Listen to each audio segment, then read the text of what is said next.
You must have seen the Princess and the Pea trend on TikTok. And if you don't know what this trend is and what is the Princess and the Pea story, let's find out in this video.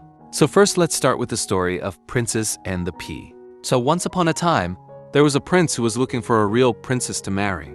He traveled through many kingdoms, but he was never sure of finding a real princess. In every place he visited, the prince met many young girls who claimed to be princesses, but he could not be sure of their authenticity. One night, a fierce storm hit the kingdom. In the middle of the gale, someone knocked on the castle doors. When they opened the door, they found a young woman soaked in the rain.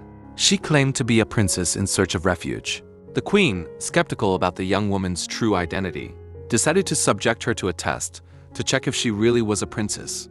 The queen ordered a bed to be prepared, with 20 mattresses and 20 quilts piled up, but underneath it all she placed a small bee. That night, the young woman slept in the prepared bed, without knowing about the pea hidden under the mattresses. The next morning, the queen and the prince hurried to ask the young woman how she had slept. The young woman responded that she had spent a terrible night, unable to sleep, due to something hard in the bed that left her covered in bruises. The queen, upon hearing this, knew that only a true princess could be sensitive enough to feel. Up here through so many layers, the prince was delighted to discover that he had finally found a real princess, and was convinced of her authenticity.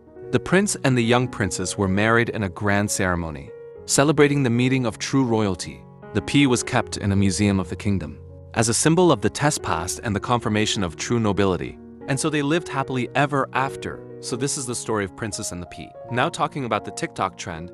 So in this trend, the users are using mattresses are things that they like or love, and the pea is something that still bothers them.